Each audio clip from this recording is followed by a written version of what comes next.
నిజాంపేట మండల పరిధిలోని నందిగామ గ్రామంలో తహసీల్దార్ శ్రీనివాస్, గ్రామ సర్పంచ్ ఆకుల స్వప్న రమేష్ ఆధ్వర్యంలో భూభారతి భూముల రీసర్వే గ్రామసభ కార్యక్రమాన్ని నిర్వహించారు. ఈ కార్యక్రమానికి ముఖ్య అతిథిగా మెదక దివ రమాదేవి, ఏడి కిషన్, సహాయ పర్యవేక్షకులు ఎండి అజీముద్దీన్ హాజరై రీసర్వే ప్రక్రియపై గ్రామస్తులకు అవగాహన కల్పించారు. భూముల రీసర్వేను పారదర్శకంగా నిబంధనలకు అనుగుణంగా పూర్తి చేయాలని అధికారులకు సూచించారు. భూ సర్వే అనేది ప్రతి 30 సంవత్సరాలకు ఒకసారి జరిపించాల్సిన అవసరం ఉందన్నారు. రాష్ట్ర ముఖ్యమంత్రి రేవంత్ రెడ్డి తెలంగాణలోని ప్రతి గ్రామంలో భూ సర్వే నిర్వహించి డిజిటల్ తెలంగాణగా తీర్చిదిద్దాలనే లక్ష్యంతో రాష్ట్ర ప్రభుత్వం ముందుకెళ్తుందన్నారు.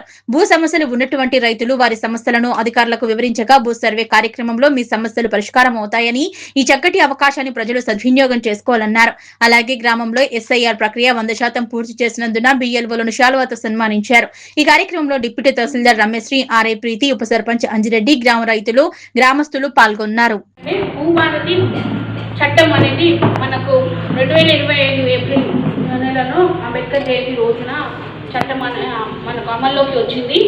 దాంట్లో భాగమే భూముల రీసర్వే, ఆ చట్టంలోని భాగమే. అయితే మనకు భూముల రీసర్వే అనేది 100 సంవత్సరాల క్రితము జరిగిన తర్వాత అప్పటి నుంచి ఇంకా రైతులైతే జరిగిన తర్వాత అనేక రకమైన భూముల సమస్యల పైన మా కార్యాలయ చుట్టూ తిరుగుతున్నాము. మనము భూభారతిలో అనేకమైన దరఖాస్తులను తీసుకోవడం జరిగింది. దాంట్లో ఎక్కువ శాతం మనకు వచ్చినవి ఇలాంటి సమస్యలే.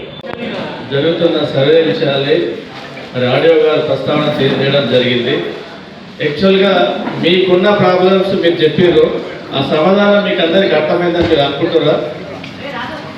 అనుకుంటే సభ అయిపోయినట్టే.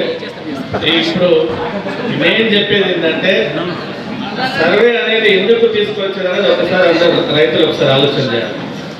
సర్వే అనేది ఎందుకు ఈరోజు ఉన్న పదంగా సర్వే చేయాల్సి వచ్చింది, ఉపయోగాలు పోనండి ఉండాలని చెప్తారు.